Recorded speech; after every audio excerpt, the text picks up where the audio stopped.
This episode is the introduction to a cleanse on your relational world. Cleansing your relational world and your dynamics can support you in feeling joy in your life now, being more present, and releasing old ties that have kept you tied in. Also, just some brief updates about my trip to Mexico, as well as a recent proprioceptive writing retreat and the sensual topics that have come out of that. Hello and welcome. You're listening to the Embody Podcast, a show about remembering and embodying your true nature, inner wisdom, embodied healing, and self-love. My name is Candice Wu, and I'm a holistic healing facilitator, intuitive coach, and artist sharing my personal journey of vulnerability, offering meditations and guided healing support, and having co-creative conversations with healers and wellness practitioners from all over the world. Starting today, February 10th, 2020, for 1 month, I will be offering the first part of the dream classes that's on Skillshare for free. This is about how to uncover and awaken your dream life, the basics of remembering and recording your dreams.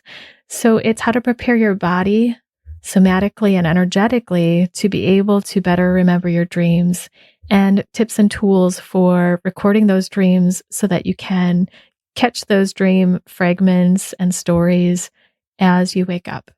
You can find the class at candicewu.com/dreamclass1, and you'll be able to sign up for a free membership there where the class is free once you get into Skillshare. There you can also find other classes on how to support yourself in waking up your dream life and recording your dreams, accessing your dreams, the importance of dream work and how it can support you in your life, as well as upcoming dream classes that I will be creating on how to glean the wisdom from your dream life for your waking life, for your heart and your soul, and for who you are. Welcome back to the Embody Podcast. This week, I am in Mexico. And last week, you may have heard the episode on solo travel, some of my fears that I was deconstructing, and what was happening for me as I began the journey again to live abroad and travel. At this point, I am in Mexico. I'm in Mexico City. It would be today that I'd be transiting to Oaxaca with a friend. And if you want to hear about my travels and how it's going, you'll have to tune in next week because I'm recording this 1 week in advance so that I can let myself have time to settle in without worrying about the podcast and internet and all that stuff, and just let myself surrender, wander, and explore just the way I want to. One of the most exciting things for me about travel is to set myself into a completely different environment that lets me see myself more deeply, and also see where I'm holding constructs that are not really real, but, just one way of being, because I get to experience the constructs in another environment or from a totally different angle and language set. Especially when another language is involved, it comes with an entire embodied way of being, an entire experience set that lives within the words and the experience of that culture. So I'm excited for that. And that relates right to what I did last weekend, which was a proprioceptive writing retreat at Hope Springs Institute.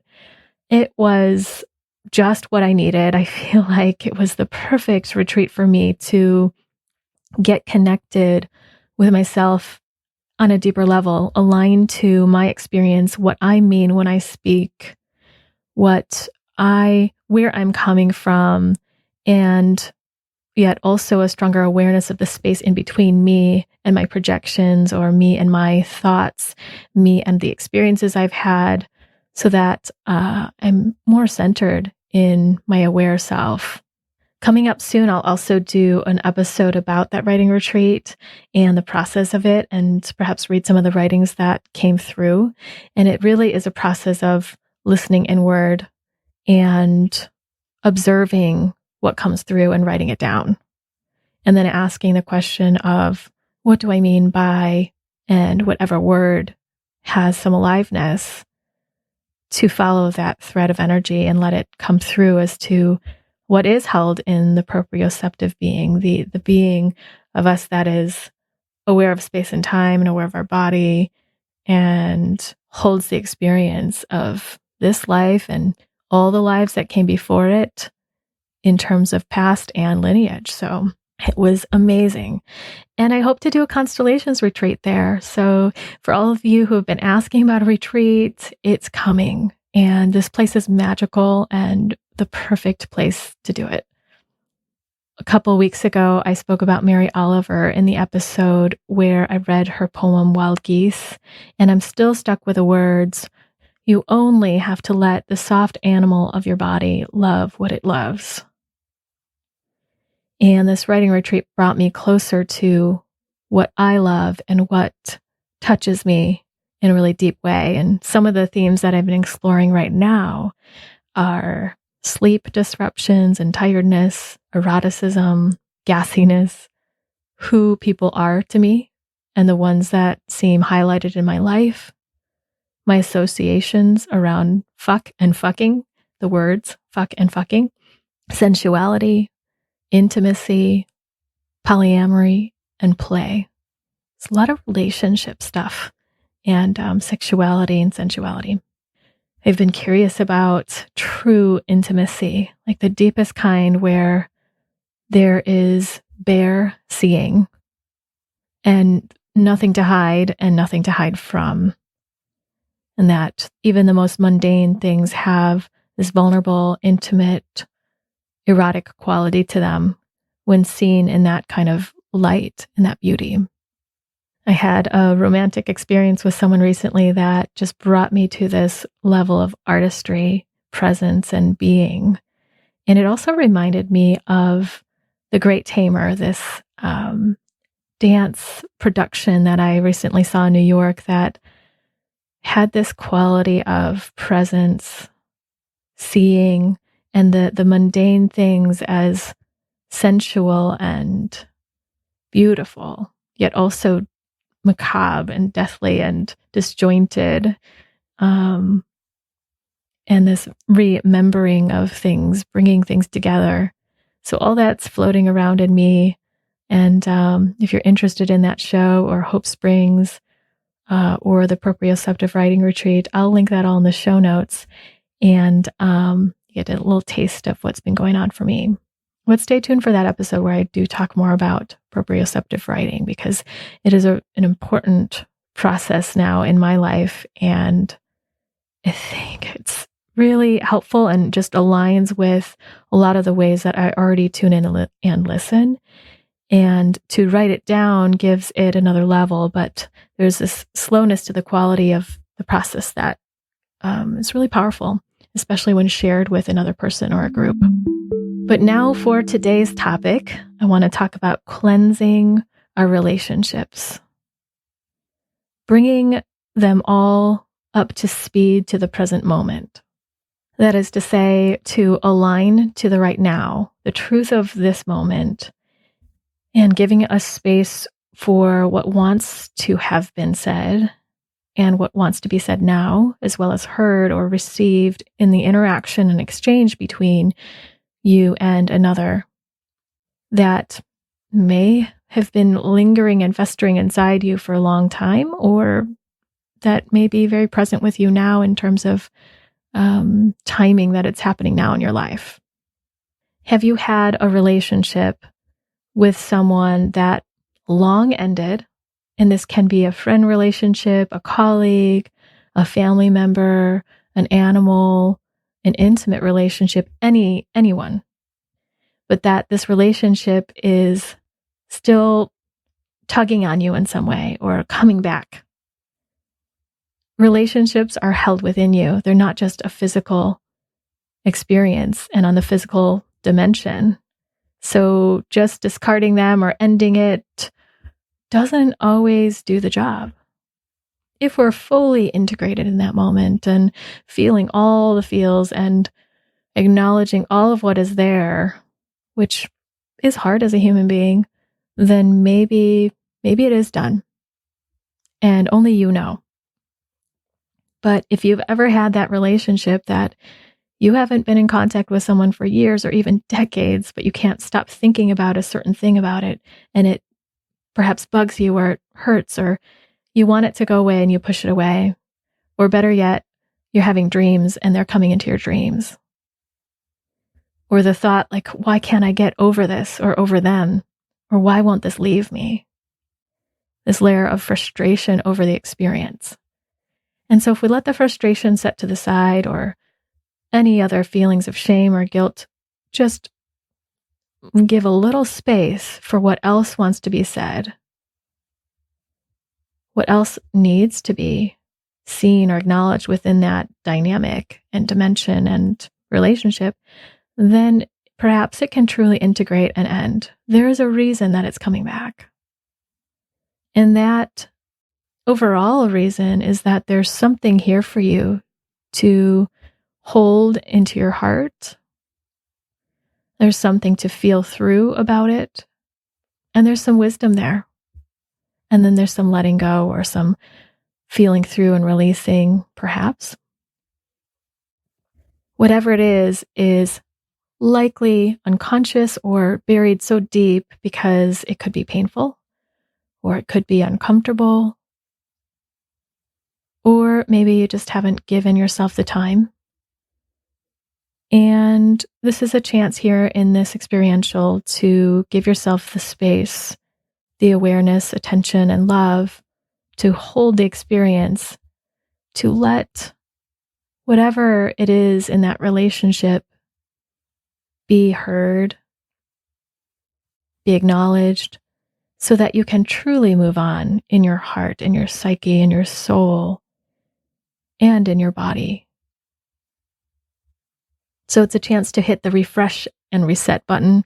And sometimes this does mean saying goodbye fully, where parts of you haven't, or sometimes it just energetically ends certain dynamics and patterns, ways of being between you and this person, or the meanings that you apply in this relationship. Perhaps it just changes all that up, lets that end, and allows you to have something new going forward, whether that's with this person or not. But you cleanse the palate, so to speak. We are working with our shadow, with whatever we project in this experience onto the other person, what they mean to us, and how we perceive them, the meaning of the interaction or exchange. And when we look at the shadow, when we connect with a person that has meant anything to us, there usually is a golden part of the shadow and a dark part. And to fully integrate, in my experience, noticing and witnessing, feeling through both has allowed it to fully digest and to organically have its place, and for me to move on if moving on is necessary, or whatever the movement is that wants to come through next.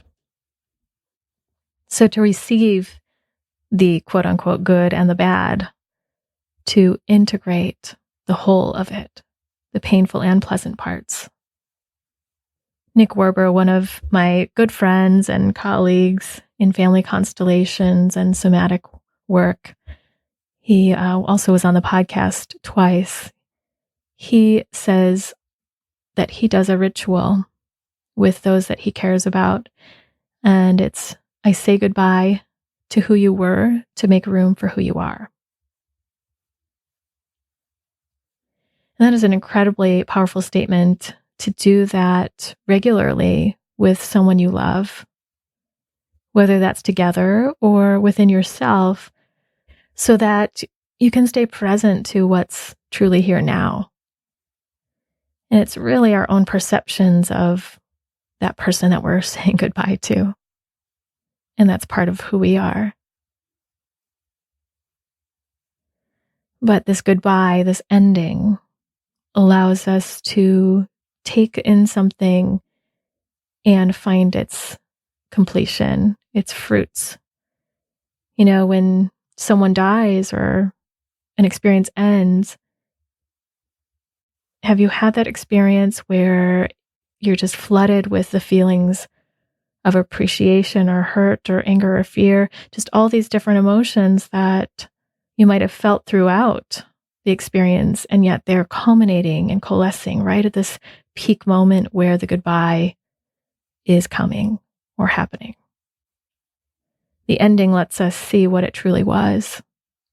And so if we give ourselves that ending on a regular basis, even internally, because each day has ended, because each moment ends as soon as it's had and a new moment begins, then we can truly be present or have more of our capacity in the present moment than in the past.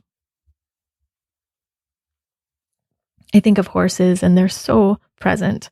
Yes, they do have trauma and that weaves in, but by and large, they face what's right in front of them and what they're presented with, and they are congruent with what their body wants and feels in that situation and express that outwardly.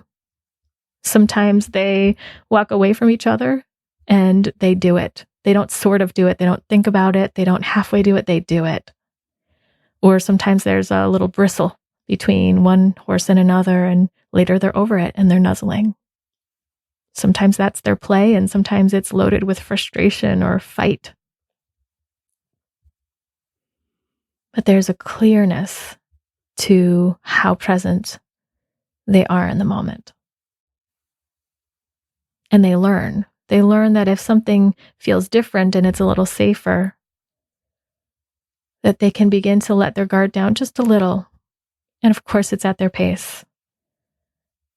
But the present moment gives them something new. And I wish that for all of you, that the present moment gives you something new, fresh, something you don't even know and expect, which, yes, I get can be scary, the unknown, but it can be magical to be present in that unknown, to hold yourself with love through whatever it feels like. I had a couple of these long-term relationships living in me, even though they were long gone in real life, in quote unquote real life, in the physical realm. And one of them, I was holding a lot of guilt and shame about how I acted with them. And it wasn't like I did anything wrong, but I noticed how needy I was in that situation. And this person just had a baby. And of course, they had their own needs. I was just so clingy with them.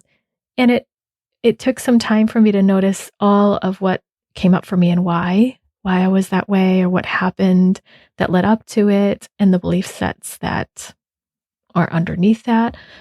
And all of that was held with this place marker of this person. And it really wasn't about that person at all, but about my fears in that situation and what was left undone.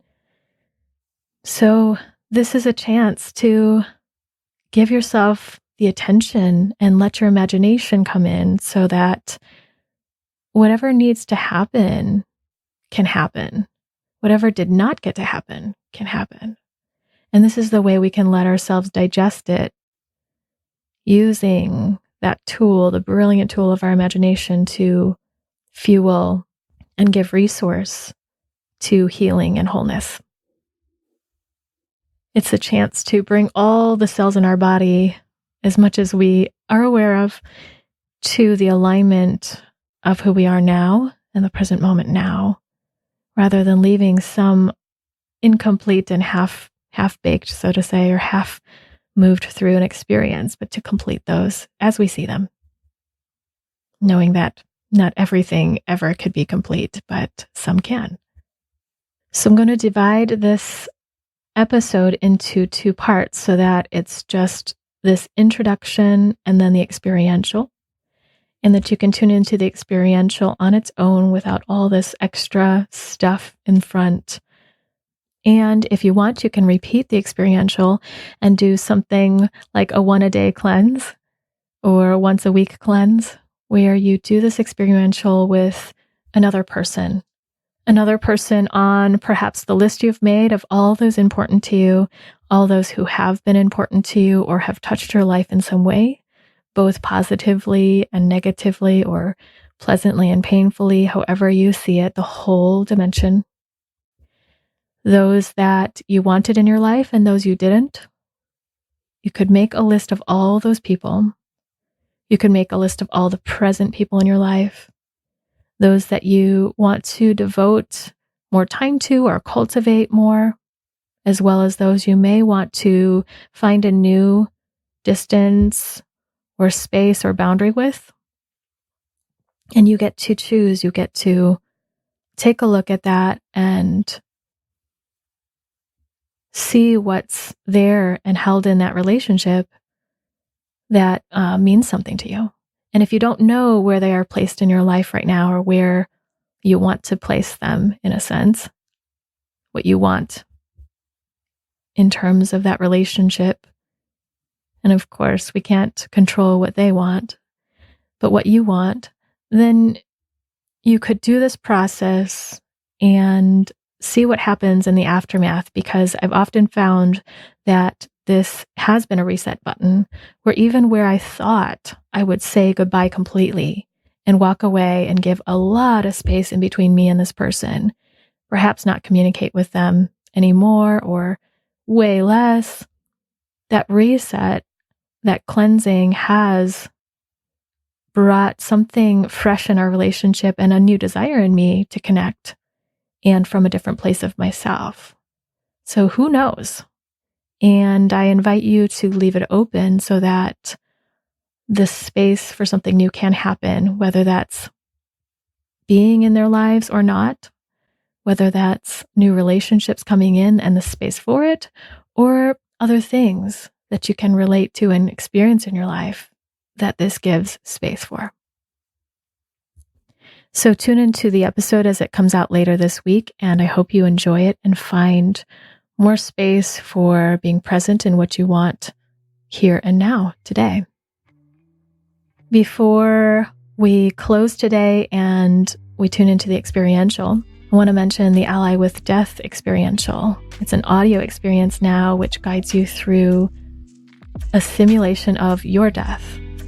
I just wanted to bring it up because it really relates to this process of allying with death to integrate and bring space for presence. You can check it out at candicewood.com/death. Also, if this episode has been interesting for you, you might touch into a few other episodes that relate to relationships, endings, letting go, and syncing up with the present, including the episode of toxic relationships and ancestry, the challenging relationships in your family. You can find that at candicewood.com/toxic ancestry.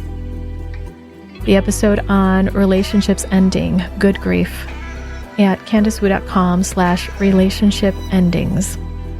There's also the episode on energetic boundaries and how to strengthen your energetic field and clear any absorbed energy. And that's specifically episode 30A, sorting and clearing your vibration. You can find that at candicewood.com/EP30. And lastly, the episode on the past being over and some experientials there at candicewood.com/pastisover. All of these will be linked in the show notes for you, so check it out, as well as all the things I mentioned in the podcast today. Before you go, I'd like to invite you to sign up for the Embody Community Newsletter. And it's a newsletter that goes out once or twice a month, giving you updates on where I am in the world, what's going on with me, updates on podcasts and self-love notes, as well as any retreats and events that are coming up. You can find that at candicewood.com/embody. Thanks so much for joining me today, and see you next time on the Embody podcast.